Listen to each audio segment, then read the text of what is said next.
Okay, well, here we are. And I just need to reinforce this again. What we're doing is just going through the chapters in Neil Lightfoot's book in a visual version. So Neil didn't put too many pictures in his, so I thought I'll get pictures of stuff and update some things like the online access and things like that. BJ? Today's last day. Today's the last day. Yeah, I was just going to say that. So we're going to take a break after this morning, and we'll pick up after Peach Days in September and come back here. So I'll give you enough notice. Okay, so just to recap a little bit, the last time we looked at the text of the New Testament, and really this was just to answer the question that when the manuscripts disagree, how do you determine what the original text is? And we did a flyover of the rules of textual criticism. They're much more intense and broad and wide. But we did that, and that's largely centered on what would be the natural motivations of scribes who copied, who loved the text. Well, their motivations would be to help the text. So that's largely what we saw. So that's what we looked at. Today is kind of similar to it. What's the significance of the textual variations? Or to answer the question, so when the manuscripts disagree, how serious is it? Does it make doctrines conflict? I mean, since we have these differences, is it a big deal? I mean, or not a big deal? And you're probably thinking, well, it's not a big deal. Yeah, it's not a big deal, but you need to see how massive. Most people don't know there's some very large, substantial sections that are in question. So we're going to look at those and see if it makes a big deal. So here we go. So there's a number of variations you see, and many times critics will quote the fact that there's 200,000 plus textual variants in the Bible. And they'll say, who can trust a book that's got 200,000 errors in it? But it's how it's counted that makes a difference. For instance, a single variant, like changing a pronoun, if it's duplicated in 4,000 manuscripts, is counted as 4,000 variants. In our mind, that's just one variant that got copied 4,000 times. So you can see, but the way they categorize the variants, it sort of makes sense if you look at it from the other side, but critics will always use that. So if you have a lot of manuscripts, and we have like 5,500 Greek manuscripts, the chances of a variant coming up to thousands is easy because of the copying process. So that's all you really need to see here. But in general, 90% of the Old Testament text has no variant at all. That is 90% of it, all the copies we have, they all agree. They all agree. And New Testament's a little better at 93%, no variant. So what we're talking about is the remainder of that, and is it really substantial? And does it really make a difference? So today is, does it really make a difference? So there's three categories that Lightfoot used, and the first one in the variances are trivial variations. And these are it's pretty straightforward. You know, omission of small words or the addition of small words to make the readability better. The scribe would think this reads better if I put a 4 in here or something like that. You see some of those. You also see different forms of the same Greek word because Greek over time shifted a little bit as well. Or things like this, a phrase, the one who has ears versus the one who has ears to hear. So the to hear could be a variant, but really the two phrases mean the same thing, you know. That was a clarification. Or actually, the Greek spelling itself did vary over time, over a short amount of time. In fact, over just a couple centuries, a lot of these vowels changed. And so you'll see that, and they'll count that, even though that's a legitimate transcribing kind of correction to make the vowels correct, because Greek is changing, they'll still count that as a variant, put it in their list, and see how many times it shows up in the 5,000 copies and give that a 1,000 count. So that kind of thing happens. Also, proper names. You know, this Acts 18:24, Apollos is there, but in different copies, it's spelled different ways, and you know that those are they're all the same thing. But that would be counted as a variant. So those are what we call trivial variations. Many times the word ordered birth of Jesus Christ versus the birth of Christ Jesus. It doesn't make any difference, but that's counted as a variant. So that's why these are trivial. They really have no impact on the overall book. But now you get to substantial variations. And when Lightfoot calls them substantial, he's not calling them substantial because they have doctrinal impact. They're substantial because they're big. I mean, they're a lot of words, not just a little word. So here's some of those. And this first section are substantial variations that really don't make too much difference, but they are big. So if you go to Codex Bezae, and we looked at that a while ago, Luke 6:4, here's Luke 6:4 in the ESV. And I'm not going to read the entire thing, but what happens in the Codex Bezae is when you look in there for Luke 6, this first line, which is verse 5, is put down after verse 10. I don't know why. Nobody knows why. And then up there, where verse 5 is, he includes this, which is completely out of the blue. On the same day, seeing one working on the Sabbath day, he said to him, man, if you know what you're doing, you're blessed. But if you don't know, you're accursed and a transgressor of the law. And so he sticks that in verse 5. And we don't know where it came from. It's just, but that's a lot of words to stick in that spot. And if you remember too, Codex Bezae is unique amongst the really old manuscripts. It's a pretty old manuscript. It's unique because it has a lot of these variations that are sort of inexplicable. So when people quote Codex Bezae, they'll say, yeah, but you know, that's Codex Bezae. It's kind of, So it's not really relied upon a lot, but this is just one of the substantial variations that's in it. So we know that's not true. And the reason is because when you check up, I forgot to say, when you check up on where this comes from, it just doesn't show up anywhere. It's just in Codex Bezae. So, but now if you look at the content of that is not so bad, but it's also not a great addition either. It's kind of, you could let that go and not change much in the text. So that's one substantial. In Codex Bezae, that's a lot of words. Here's another one that has a lot of words. John 7. This is pretty famous because you know this as the woman caught in adultery. And this is pretty interesting because we all love this story, but it's not in the best manuscripts, which means if you go back to the earliest, like Sinaiticus and Vaticanus, not the best manuscripts. It's only in one early manuscript, Codex Bezae. It's like, oh, well, it's Codex Bezae. In terms of the early manuscripts, and Bezae has other variations, so you're going, well, I don't know. But Vaticanus, Sinaiticus don't have it. It's missing in practically all early versions, and I'm talking like 4th, 5th century. It's just not there. So you have the book of John, and it just skips right over this. It's just not there. So if you went to the museum right now and you read through the pages of Sinaiticus, for instance, you start going through John, it's not there. It's just gone. It's just not there. It only really appears in manuscripts from the 8th century and on. And even when it's included, and I've seen some of these, when it's included, there's notes about its authenticity. Like, this is a cool story, but you got to understand, it always has its qualifiers. Sometimes they stick it at the end of John. Sometimes in Luke, it's put before the Last Supper, which is out of sequence in the John sequence. So when it does show up, it's in a funny place, or it's with question marks or notes on the side. So it's the entire account of the woman caught in adultery, the entire account. It's caused a lot of consternation for textual critics over the years. And so as a result, modern English translations like our ESV or NAS or even RSV, they'll separate it or bracket it. And they'll put a note saying, we're going to leave this in the text, but, footnote, this doesn't show up in the earliest manuscripts. And here's the Bible I've mentioned before, the Net Bible. That's actually a translator's Bible, and it's got an online version. This is a page from the online version. So here's the passage that starts right here on the left. This is Bible on the left. This is translator notes on the right. So here it goes. The blue footnotes refer to this right page. So woman caught in adultery, there's this blue note 140. Here's 140 up here, and it says, this entire section, traditionally known as the pericope adulteri, is not contained in the earliest and best manuscripts and was almost certainly not an original part of the Gospel of John. Most people go, what? Really? Yeah. Among modern commentators and textual critics, it is a foregone conclusion that the section is not original, but it represents a later addition to the text of the gospel. And Bruce Metzger is a king of textual criticism. He summarizes the evidence for the non-Johannine origin of the pericope of the adulteress is overwhelming. That is, it's just not there. And if you look at the bottom of this note, it says external evidence is as follows. For the omission, so what manuscripts omit it? These verses? Well, right here he starts naming. These are remember the code numbers we give manuscripts? Anything with a P and a number is a papyrus. It's a papyrus fragment. And we haven't looked at papyrus fragments yet. But they're very old. The oldest thing we have is, so there's papyrus 66 and 75. There's Aleph. That's Sinaiticus.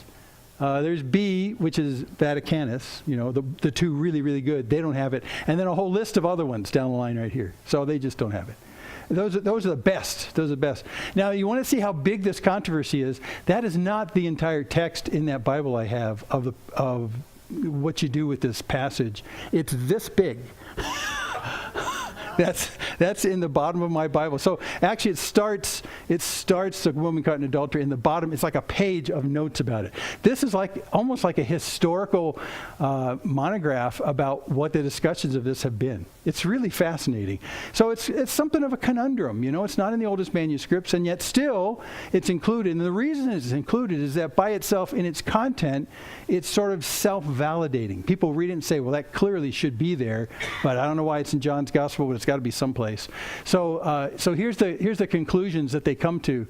Lightfoot, he summarized it really well. Our early manuscripts do not deny the truthfulness of the story, but attest that it was not an original part of John's Gospel, nor do the vast majority of scholars question the authenticity of the incident.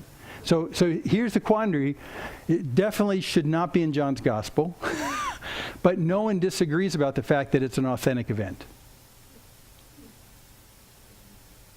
So a lot of seminary graduate degrees have been built on talking about this passage and whether just by its content it shows authenticity. And everyone comes out and says, oh yeah, this is an authentic Jesus event, but it never seemed to have gotten documented, and especially it wasn't put in John's Gospel. So there you go. It's interesting. So that's a substantial variation. Hort, who is a big dude in terms of textual criticism, says, the story itself has justly seemed to vouch for its own substantial truth. So whether or not it was originally put in John or not, Hort, who is a big guy in terms of textual criticism, says, it doesn't matter because the content of the story itself, it's sort of self-determining that this is an authentic story. You can tell by what's in the story.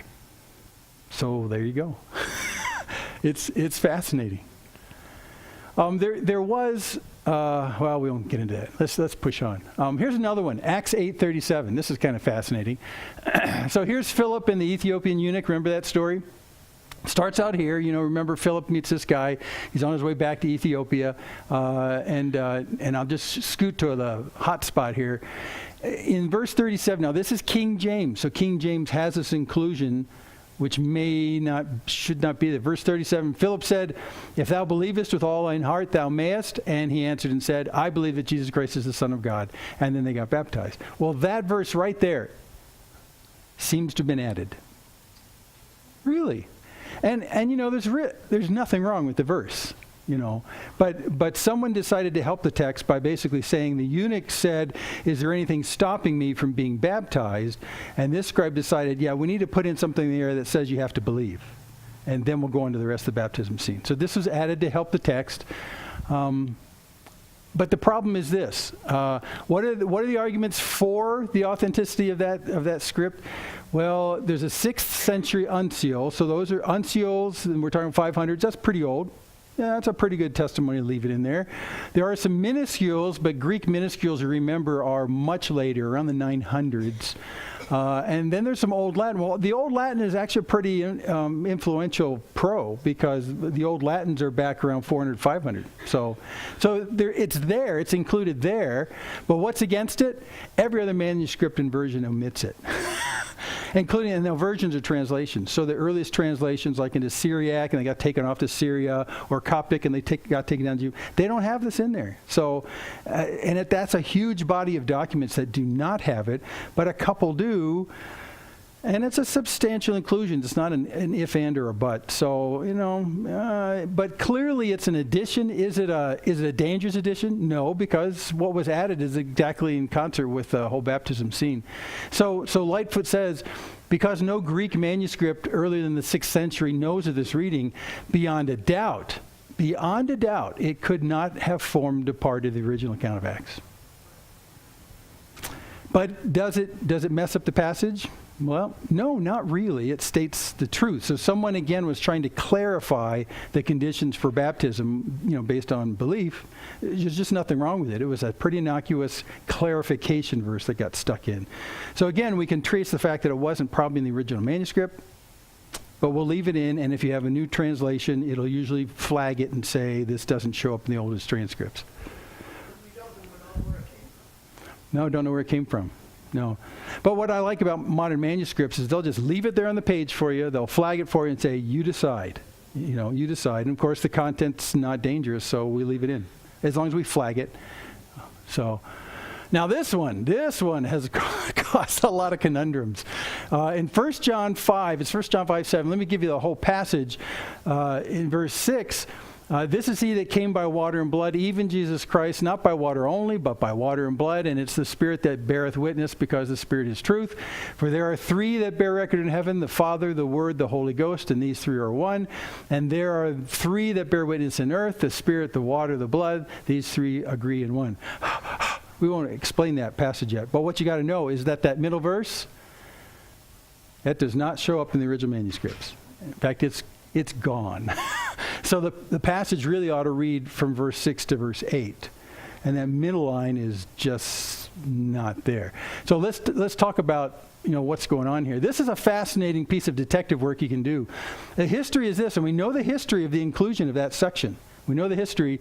We know that there was this guy Erasmus. He was the one who did the printed Greek New Testament, which was very popular at the beginning of the 16th century. So he does his first and second edition. He relies largely on about a half a dozen Greek manuscripts, the best at the time. And he does his first edition and his second edition. By the second edition, he fixes minor errors that got put in when it went to the printing press. So this is printed on a Gutenberg-style printing press. Gets the second edition, and when the second edition comes out, people are reading through the Greek who know the Greek, and they compare it against the Latin Bible that's being used in the Catholic Church at the time, and they say, hey, buddy, you're missing something. And what was in the Latin text was what we just saw right there. And Erasmus did not put it in his because it's not in any of the Greek texts, even the ones that he has.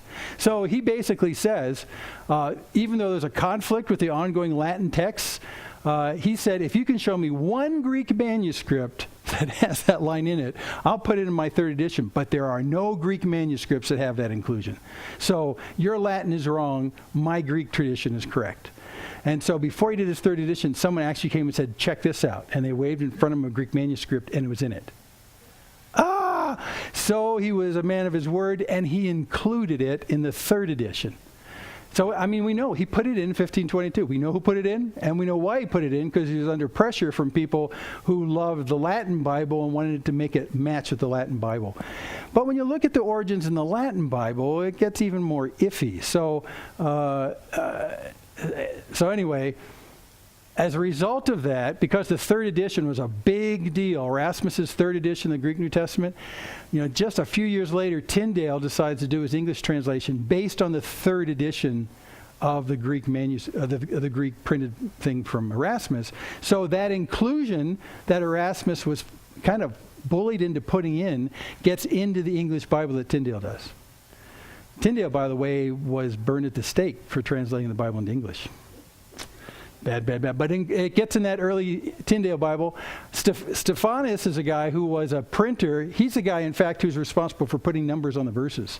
So it goes into Stephanus' version of the Greek New Testament that he publishes a couple decades later. It's included because, after all, it's in Erasmus's third edition. And then the King James was translated using Tyndale's first attempt at English translation and Stephanus' script of 1550. And they used Stephanus' verse numberings in the King James. So as a result, the King James gets this inclusion because Erasmus had his arm twisted to put it in. And then all the English translations, in fact, many of the modern translations, even Luther's German translation has it, because they're all resting on Erasmus's third edition. But Erasmus is right. It's not in the Greek. And now that we've unearthed a ton more Greek documents, we can side with Erasmus and say it's not in the oldest Greek documents. You should have held your ground and not given in. Well, it turns out the Greek documents that they weighed in front of Erasmus's face, there's only two Greek documents. Look when they were written. They were penned in the 14th to the 16th century. So the one that they waved in Erasmus's face was this 14th century one. So they said, look, here's a Greek manuscript, and it's got the inclusion of that. So put it in. He said, if you show me a Greek manuscript, we'll put it in, and he put it in.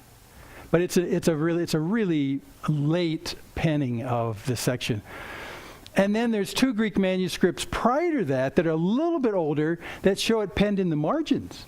So someone over time had correctly just copied the Greek words from the past, but then they would put in the margin to try and help explain what this passage is about. Because it's a little difficult to untangle. But they put in this Trinity passage that we just read, put that in just to clarify it. It was in that margin all those years in the Greek manuscripts, but were refused to be put in until someone twisted his arm, someone put it in the 14th century, and there it is. So we can actually trace the inclusion of that. Now, even at that, the Comma Johanneum is really not a big deal because what it says is good doctrine. So, but someone was helping the text again. And evidently, that marginal note that showed up in old Greek manuscripts was copied from the Greek margins into the Latin Vulgate. So it was included that way from the margin. So we can trace this little addition over hundreds of years, over centuries of time. So we know where it comes from. Here's another one. Now this is the final one. This has some bearing. I mean, it's important in many respects. Did you know that the last about dozen verses in Mark's gospel shouldn't be in your Bible? And if you're a good Bible student, if you read through Mark, and you read through all the chapters of Mark, and then you get to these last dozen verses, you start into those dozen verses, and even in English, something seems wrong to you. It seems like it's weird, and you can sense it happening. Well, when you look at the text manuscripts, yeah. So verse 9 starts the beginning of the question text, when Jesus had risen early the first day. So what we're claiming here is that the end of Mark ends in verse 8, and Jesus is not even risen from the dead, and he hasn't been discovered yet. So the entire narrative of Mark, if you leave it to where we should leave it, the story quits abruptly. So clearly we miss the conclusion, the text of the conclusion of Mark we don't have. And it looks like someone said, well, that's not right. I'll pen in a helpful end of the story because the end of the story is gone. It really clears what it looks like. So what's the evidence against this, about it being authentic? Well, it's not in the Vaticanus and Sinaiticus. It's not in the Old Syriac, but that's a very important thing. It's not in the earliest Latin Vulgate. So we're going back to 300s, 400s. It's just not there. It's not in a large number of the Armenian versions. The language itself kind of tells, and you can see this in English, there's 20 terms and expressions that just do not fit Mark's style of writing. It's just way out of character, like some editor added it on later. And on top of that, some of the expressions in these last dozen so verses, they're not anywhere in the entire New Testament. So they're just way out of character. So out of character that in the English translation, as you read it, you can see it. Try it. Just go near the end of Mark's gospel and you'll see it switch all of a sudden at verse 9. And then an odd thing about the content, Mary Magdalene in this extra content is introduced in verse 9, but she was already there in verse 1. So why do you have to reintroduce her if she's already there? So there's just some oddities about it, even from the content itself. Now, how about some arguments for it? Well, it does appear in some uncials. Again, those are the best ones. The Alexandrinus, Ephraim, that was the palimpsest. Beze, kind of crazy with its inclusion. So there are some pretty old ones, but not Sinaiticus and Vaticanus. It's in the Old Latin and the Latin Vulgate. Well, that's a big deal. That's 400s. It appears in Old Syriac, that's a big deal, and the Syriac Peshitta, which became basically the kind of like the King James version of Syriac in Syria. Peshitta is a big deal. It's in those, and Irenaeus, one of the early church fathers, he's quoting from it in the last half of the 2nd century. So which is interesting. That means this has been circulating in the hundreds, and the church fathers are quoting from it, and they're attributing it to Mark. So the change of putting in this section seems to have happened way long time ago, like in the 1st or 2nd century. I mean, close after Mark's gospel was written, this thing gets put in. So it's really old. What's the explanation? Well, the best explanation people have is that the end of Mark's original gospel was torn away and lost. So somehow the last part came off, and you still haven't finished the story of the resurrection, and that part came off very early, maybe in the hundreds. That came off. It might have just been damaged. We don't know. So that comes off, and then someone very early says, "Well, we can't circulate this and copy this without finishing the story." So someone else finishes the story in a very short fashion. I mean, it's like a Cliff Notes version of the rest of the gospel story, and they slap it on there, and then that gets included in later copies of Mark's gospel in the mid 100s and on. So it's a very early change, but clearly it's not part of the original thing. So we're going to quit with this note from Lightfoot. This is at the end of the chapter, and this is a universal sentiment from people who see these substantial additions in the Gospels. The variant readings in the manuscripts are not of such a nature that they threaten to overthrow our faith. Except for a few instances, we have an unquestioned text, and even then, not one principle of faith or command of the Lord is involved. So, for instance, you could take all those inclusions, the last bunch of verses in Mark, you'd still have an intact, understanding of the gospel.